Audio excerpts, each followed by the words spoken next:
Bom, gente, boa noite. Eu sou Nívia Guirra, professora de Direito Previdenciário. Hoje nós vamos estudar segurados, contribuintes individuais, segurados especiais, facultativos, tá? E assim, passamos adiante para a parte de... Acho que hoje não vai dar tempo de entrar em qualidade de segurado, mas se der tempo a gente ainda vê qualidade de segurado, tá? Bom...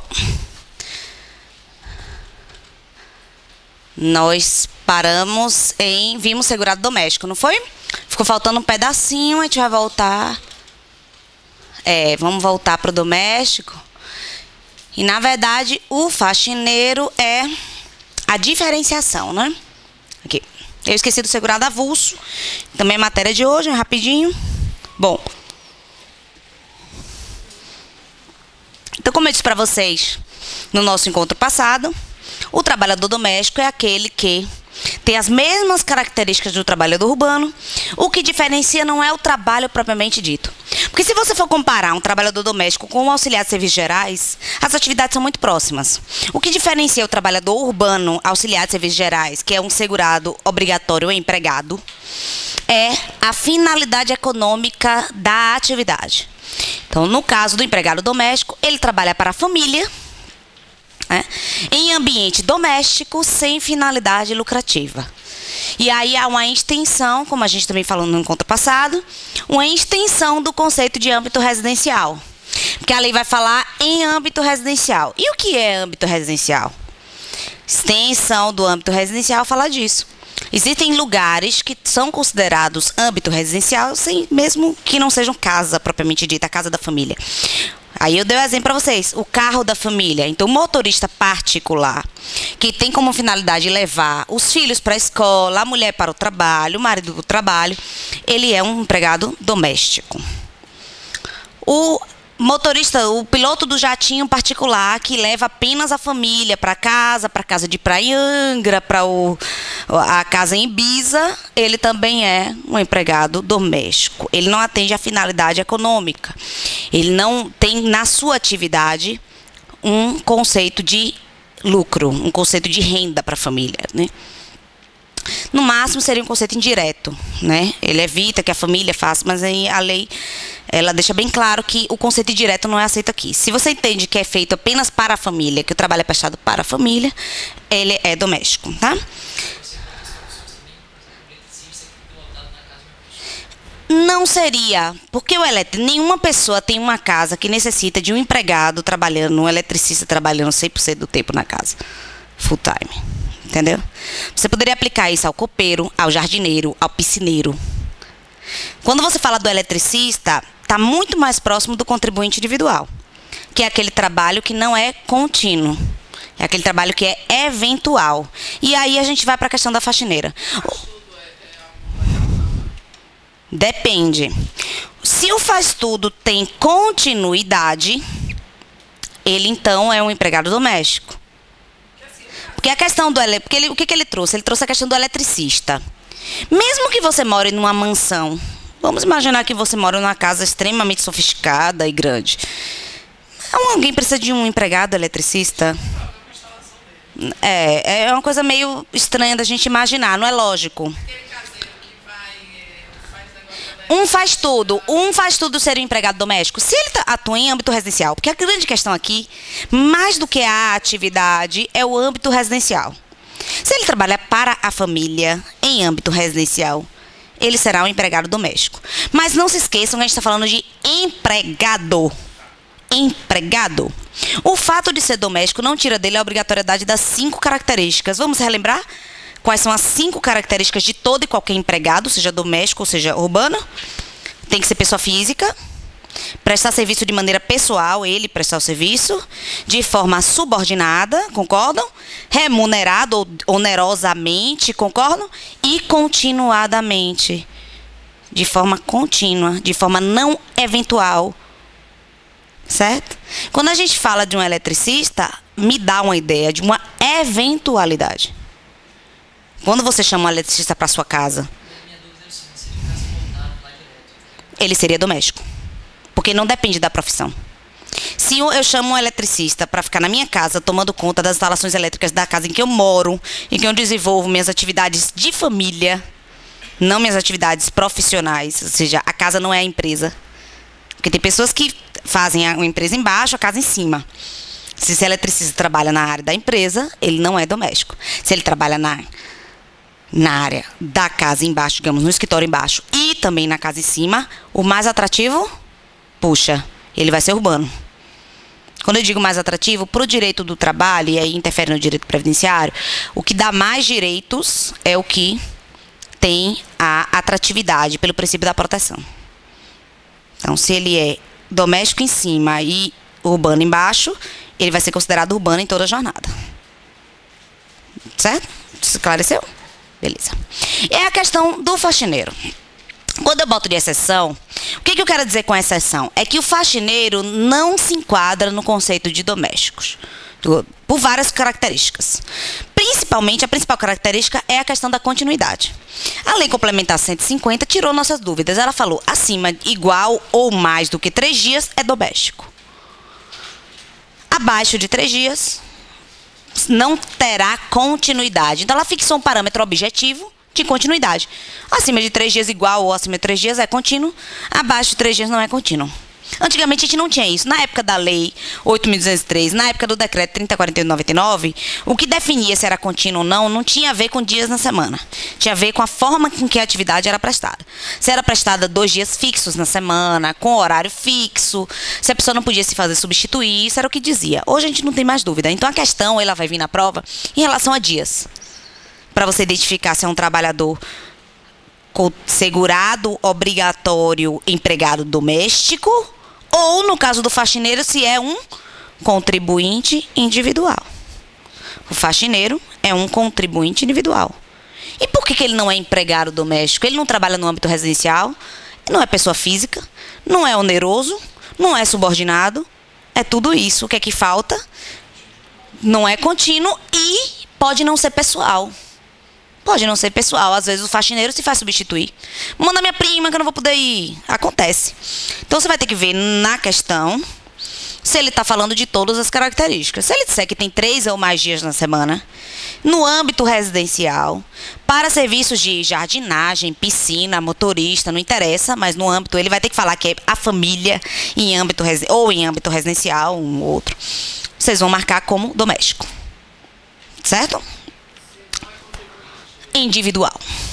Então, diz o decreto, aqui no artigo 9º, parágrafo 15, inciso 6, do decreto, que é o regulamento da Lei 8.213 e 8.212, né?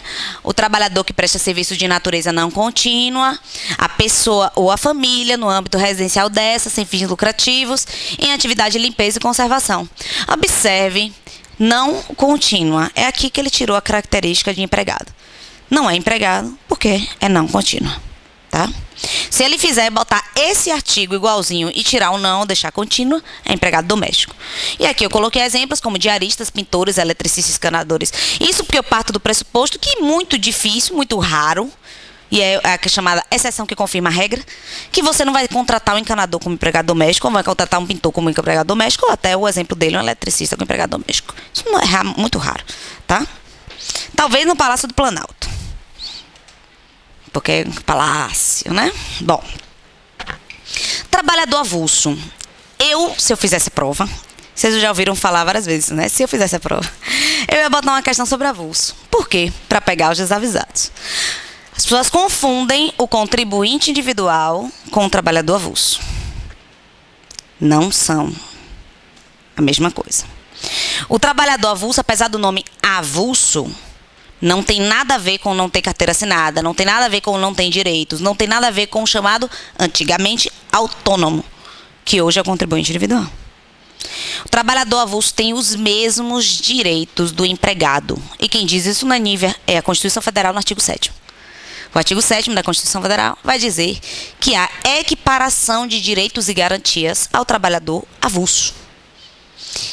Se o trabalhador avulso não é o contribuinte individual, em quem diabo é o trabalhador avulso? Porque o avulso dá essa ideia. Muitos clientes chegam no escritório e dizem assim, eu trabalho avulso. E aí eu tenho que deduzir que eu trabalho sem carteira assinada, eu trabalho por conta própria, eu faço meu próprio dinheiro. Mas não é isso que ele quer dizer com o trabalhador avulso. Trabalhador avulso são aquelas pessoas que trabalham com a logística de carga e descarga. 90% dos trabalhadores avulsos trabalham nos portos, carregando e descarregando navios. São os estivadores, os arrumadores, capatazia, vigia, portuário. São as atividades que o próprio decreto da 48, elenca como atividades próprias de avulso. Nós vamos ter também questão de sal, armazenamento e ensacamento de sal, né? Tem alguns exemplos. Então, quem é esse trabalhador avulso? Primeiro ponto, ele tem os mesmos direitos do empregado, mas ele não é empregado. Ele é uma categoria própria da lei. Tá? Tem direito a 13º, tem direito a férias, mas não é empregado. E por que ele não é empregado? Porque ele trabalha para diversas empresas, várias empresas. Mas a atividade dele é controlada ou pelo sindicato da categoria, ou pelo chamado órgão gestor de mão de obra avulsa. A Alguimosa. A Alguimosa é o órgão gestor de mão de obra avulsa de Salvador. A Alguimosa trabalha nos... de Salvador. Dos portos de Aratu e Salvador. Exatamente. Exatamente. É o órgão que arregimenta. O que é regimentar? Que convoca esses trabalhadores. Eles não têm vínculo. Então vamos imaginar, vou dar um caso concreto. Chega um avião. Chega um navio. Chega um navio no Porto de Salvador e esse navio precisa o quê? Ele precisa ser apeado no porto para poder estacionar, digamos assim. Ele precisa que a carga dele seja removida. Ele precisa ser limpo, varrido, tirado todo o produto dele, para que ele possa depois voltar. Então você vai precisar de guindaste, pá carregadeira, varrição, portaló. Todas essas são atividades que os trabalhadores do porto fazem. Então você imagina que esses trabalhadores estão ali na lista dos trabalhadores do porto, o órgão gestor de mão de obra, arregimento que é, convoca esses trabalhadores. E esses trabalhadores vão e trabalham naquele navio. E depois eles recebem a remuneração, pagam o FGTS, o Alguimosa efetua o recolhimento do FGTS, efetua o recolhimento do INSS, paga o 13º, paga as férias proporcionais àquele serviço prestado naquele mês.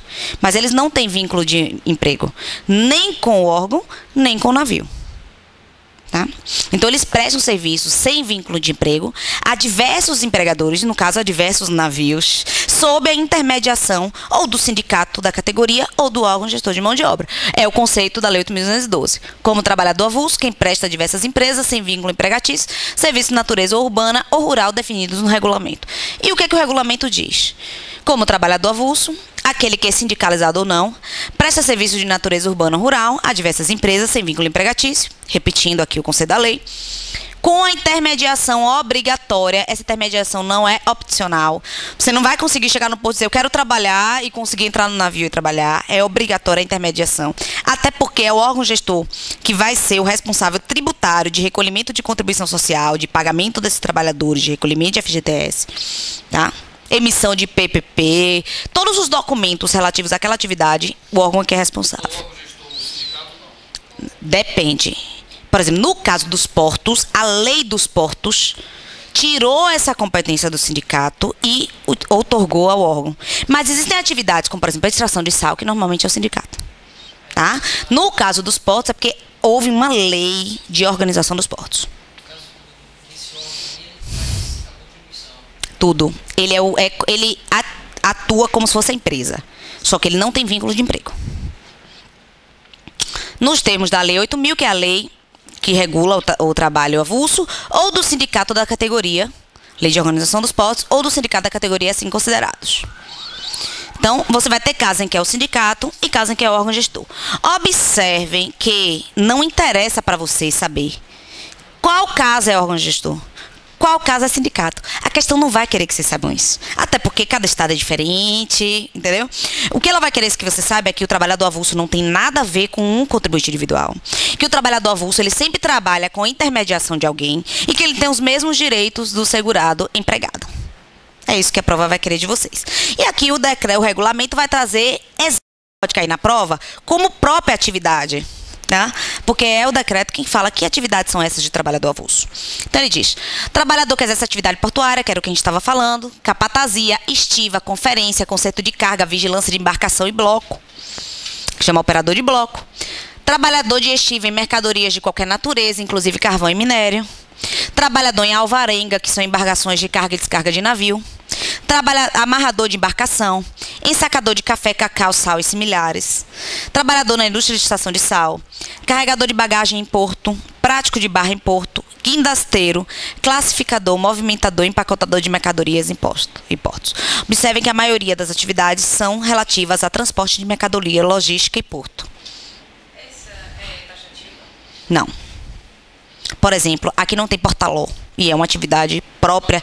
Portaló é uma atividade própria de avulsos, trabalhadores em portos, o que está no decreto.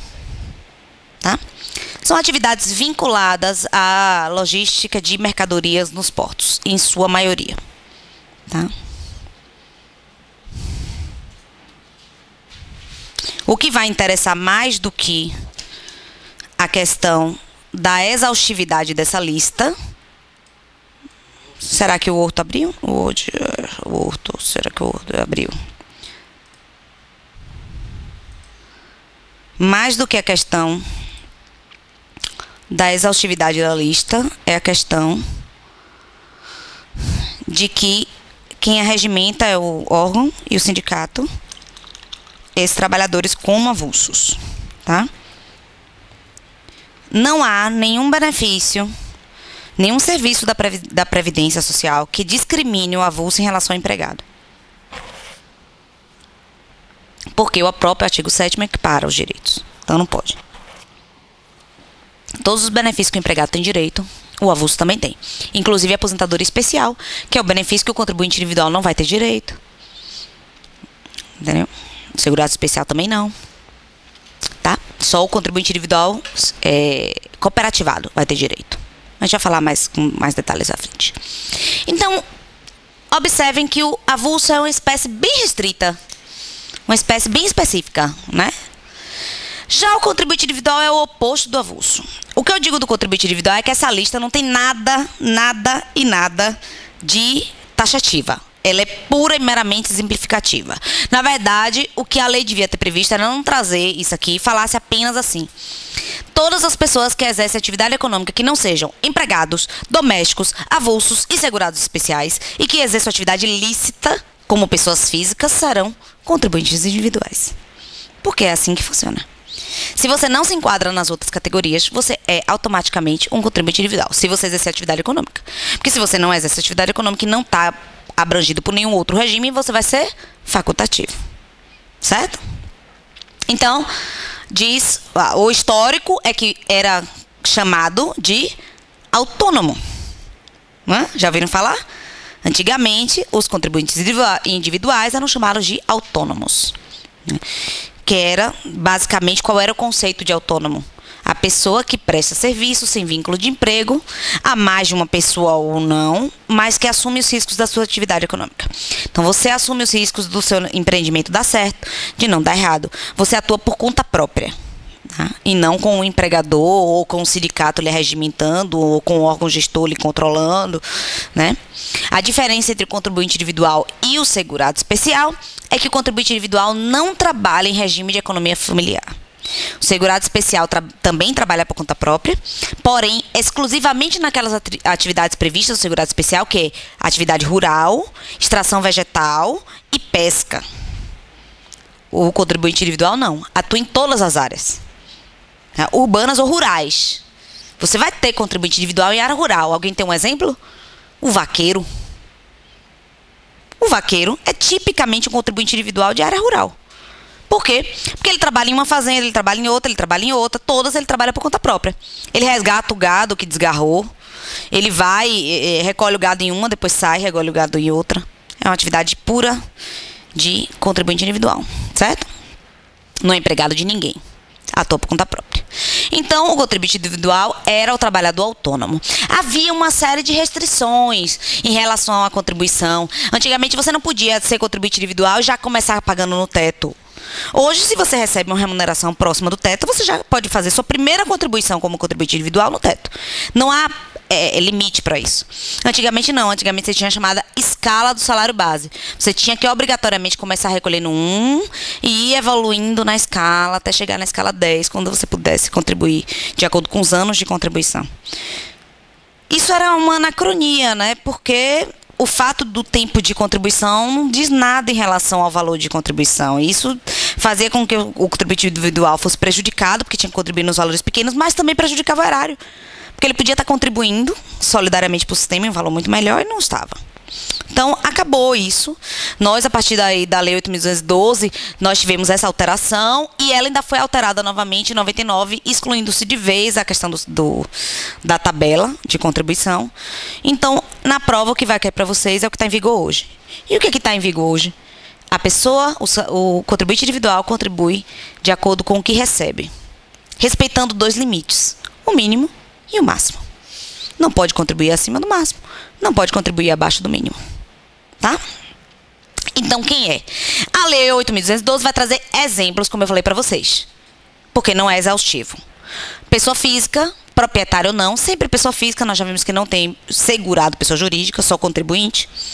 Proprietário ou não, que explora atividade agropecuária a qualquer título, em caráter permanente ou temporário, em área superior a 1/4 do salário, a 4 módulos fiscais, ou 1/4 do salário mínimo é o LOAS, ou quando em área igual ou inferior a 4 módulos fiscais, ou atividade pesqueira, com auxílio de empregados ou por intermédio de prepostos. Qual o objetivo aqui da Lei 8.212? Alguém saberia me dizer? O que ela quer diferenciar? Ela quer diferenciar o contribuinte individual do especial. O que ela está dizendo aqui? Você trabalha em atividade rural, agropecuária, certo? Quem trabalha em agropecuária para seu próprio risco e tal, não é segurado especial? Nesse caso, não. Por quê? Porque a área é superior a 4 módulos fiscais. Ou seja, área extensa. Segurado especial só é segurado especial se trabalha em área inferior a 4 módulos fiscais. Tá? Ou quando em área igual ou inferior a 4 módulos, ou atividade pesqueira, com auxílio de empregados. Tem empregado? Não interessa o tamanho do barco, não interessa o tamanho da terra. Se tem empregado, não é segurado especial. O segurado especial só pode ter auxílio da própria família. Ele só vai ter empregados, no máximo, 120 dias ano. Ou seja, numa atividade esporádica. Que é para quê? Para ajudar na plantação, ajudar na colheita. Mas esporadicamente. Se você tem empregados permanentes, ou se sua atividade é feita por intermédio de prepostos, você não é segurado especial. O que é o preposto? É o representante, é o gerente, é quem faz por você, não é você que está com a mão na massa. Então, vamos imaginar que você tem uma terra pequena, menos de 4 módulos fiscais. Mas aí você resolve plantar 30 pés de manga. Manga é um negócio que dá quando dá de chuva, né? E aí você bota alguém, seu cunhado, não faz nada da vida, para tomar conta da sua roça. E você não vai lá. Vai de vez em quando olhar como é que tá. Você é segurado especial? Não. Não. O segurado especial não é aquele que tem alguém para tomar conta da roça, preposto. É aquele que ele próprio trabalha com auxílio da sua família imediata para a sua própria subsistência. Por isso que também monocultura também é vista com maus olhos para a caracterização do segurado especial. Tá? Pressupõe-se uma diversidade de produção. Claro, você não precisa ter tudo. A gente vai ver em segurado especial que você não precisa exclusivamente ter tudo, viver da roça. Tanto que se permite a comercialização dos produtos. Tá? Ninguém consegue tudo, produzir tudo. Mas é a ideia de que você tenha um mínimo de diversidade. Tá? Então, o que a lei quis aqui foi diferenciar as pessoas que têm um largo espaço de terra, uma terra grande, que é a medida, então, é 4 módulos fiscais. Embora eu tenha que dizer para vocês que a Justiça e, às vezes, a própria Previdência relativiza isso. Mas na prova vocês vão marcar 4 módulos. Mas na vida, vocês precisam saber que há uma relativização. Por que há uma relativização? Porque 4 módulos em Xorroxó, que é árido, não é semiárido, é árido, é uma coisa. E 4 módulos em Porto Alegre, no sul, é outra coisa. A produtividade de 4 hectares, 4 módulos fiscais, não 4 hectares, perdão, 4 módulos fiscais no sul é 1, e a produtividade de 4 módulos fiscais em Xorroxó é outra, tá? Então, a própria Previdência, ela, por vezes, flexibiliza o critério. Mas na prova, vocês vão... E quanto é que vale 4 módulos fiscais? Esqueçam isso. Vocês vão marcar. A prova não vai pedir em metros, em quilômetros quadrados, nem em hectares. A prova vai pedir em módulos fiscais, que é o que está previsto na lei. Tá? Bom, pessoa física, proprietária ou não, que explora atividade de extração mineral garimpo. Por que que tá aqui garimpo? Eu nem vou continuar agora. A gente vai continuar daqui a pouco. Porque o garimpo era segurado especial. Antes de 99, o garimpeiro era segurado especial. Deixou de ser e passou a ser contribuinte individual. E é por isso que vocês vão ver assim, ó, em caráter permanente ou temporário, diretamente ou por intermédio de prepostos, com ou sem auxílio de empregados. Por quê? Porque antigamente era da mesma forma do segurado especial. O garimpeiro que trabalhasse para sua própria subsistência, sem empregados, era especial. Hoje, tanto faz. Com ou sem empregados, tanto faz se permanente ou temporário. Pessoalmente ou por intermédio, o garimpeiro será sempre contribuinte individual. Tá? Ele já foi um dia segurado especial, hoje ele é contribuinte individual. Então, independe se é com auxílio de empregados, utilizados a qualquer título, ainda que de forma não contínua, não interessa. Boa noite. Ok? Então, o garimpeiro nunca será, de acordo com nossa norma atual vigente, segurado especial será sempre contribuinte individual. E esse garimpeiro poderá ser segurado obrigatório empregado? Poderá, mas aí não tem a ver com a atividade dele, tem a ver com os 5 requisitos. Se ele trabalha para uma empresa, por exemplo, Vale do Rio Doce, explora atividade mineral, não é? Atividade mineral. Você trabalha numa mina de ouro, ou numa mina de pedras preciosas, mas você trabalha com pessoalidade, subordinação, você não será garimpeiro, você será empregado urbano. Ou rural, se você estiver em ambiente rural. Porém, se você exerce por conta própria, sempre garimpeiro, contribuinte individual, tá? Ministro de confissão religiosa e membro de instituto de vida consagrada, de congregação ou de ordem religiosa. Quem são esses contribuintes individuais? Padres, pastores, bispos, freiras, frades, beneditinos. Pessoas que fazem da vida religiosa sua atividade. Não são consideradas atividades profissionais. São atividades de, por isso no próprio nome diz, confissão religiosa, de vida consagrada. Não são atividades profissionais propriamente ditas, com objetivo lucrativo, mas devem estar previstas como proteção previdenciária. Então, eles estão incluídos como contribuintes individuais, tá? Qual é a exceção que está lá no decreto, está também na instrução normativa, desde que não haja vinculação entre o exercício da atividade e a produtividade religiosa. Senão, eles passariam a ser empregados. Exemplo. Você é padre e você vai receber de acordo com o número de missas que você administra, né? Ministra é o nome, né? Já deixou de ser contribuinte individual. Passou a ser empregado. Entendeu? No caso aqui, a gente está prevendo uma relação em que não há a imediata correlação, perdoem pela relação, correlação, entre a atividade religiosa e o recebimento da quantia para sobrevivência. Porque às vezes a gente acha que o pessoal vive de luz, e não necessariamente, né? O pessoal tem que se manter. Então, as entidades religiosas pagam aos padres, dão um dinheiro aos padres, bispos, pastores, freiras e frades, etc. Né? Eu soube que a Igreja Católica assina carteira para evitar essa discussão. E que os padres são considerados segurados obrigatórios empregados. Mas, se assim o faz, é por escolha tributária. Porque, em tese, os padres estariam aqui na qualidade de contribuinte individual. Não é? É isso, eu soube que assinava. Assina, né? Então, o que acontece no caso da Igreja Católica? A Igreja Católica opta por reconhecer um vínculo, mesmo que em tese não seria, naturalmente, o vínculo seria contribuinte individual. E como não há discussão, por que não há discussão em relação a isso? Se é ou não é? Porque é mais atrativo, é mais protetivo.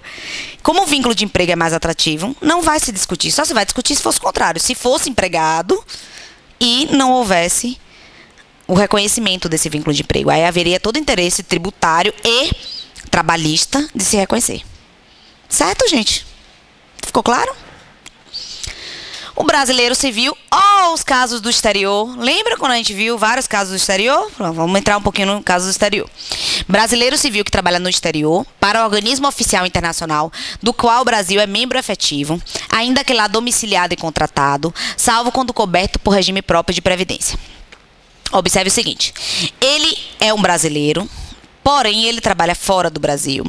Ele trabalha para um organismo oficial internacional do qual o Brasil é membro, mas ele não está representando o Brasil. Ele não está trabalhando para a União, que foi o caso do segurado empregado. Tá? Ele só está trabalhando num órgão em que o Brasil é membro. Ele poderá, ainda que lá ele mora no exterior, domiciliado lá no exterior, ele foi contratado no exterior, ainda que lá domiciliado ou contratado, ele será contribuinte individual. Ele só não será contribuinte individual se ele tiver outro regime protetivo previdenciário. Tá? Bom, isso aqui, vocês não fiquem com medo, com receio, vocês não vão ter que memorizar. Vocês vão ver como isso aqui é óbvio, todas essas hipóteses. Titular de firma individual. Gente, se eu sou dono, sou titular de uma firma individual, eu sou o quê? Empresário.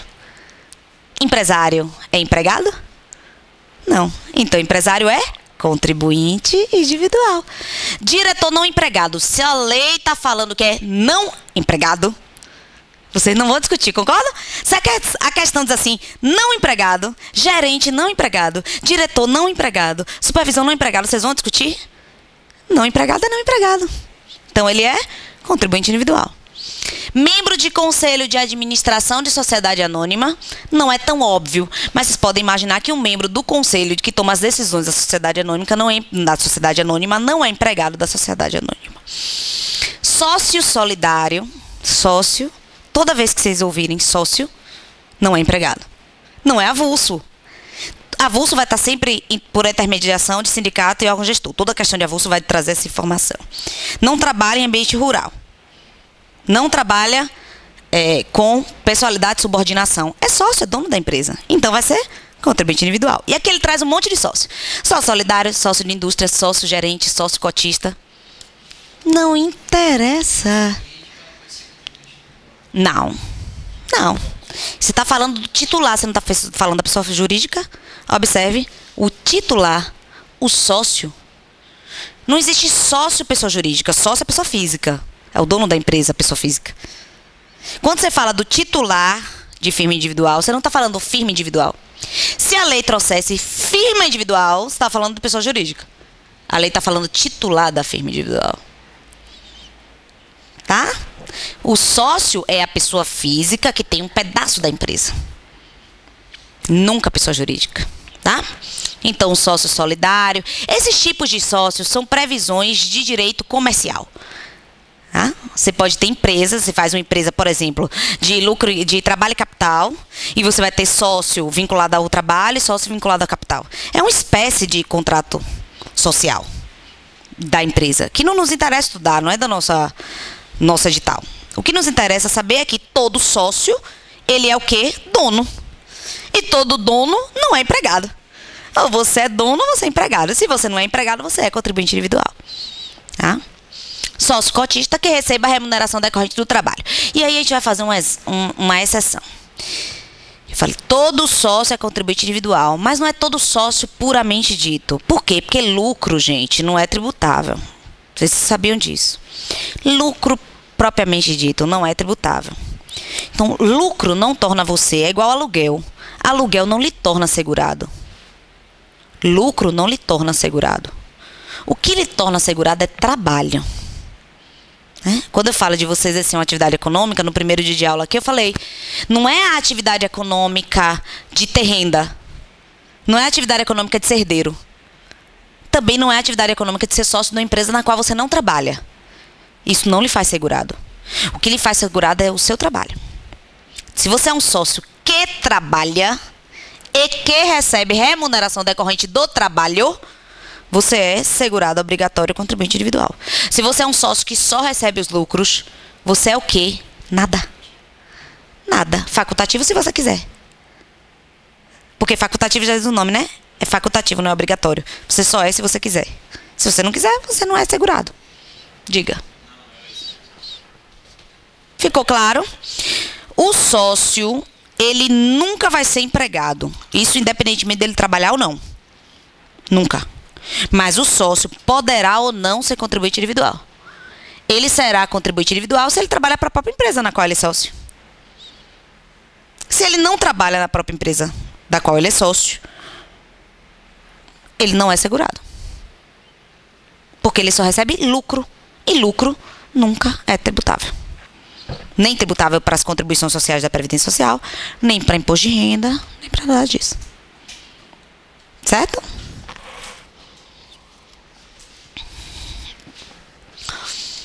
É o que chama-se de pro labore. Que é pro labore pelo trabalho. Tá? Minha pessoa jurídica, por exemplo, nenhum dos sócios recebe pro labore. Pro labore da empresa, não. Por quê? Porque nosso contrato social prevê que os sócios não receberão remuneração, receberão exclusivamente lucro.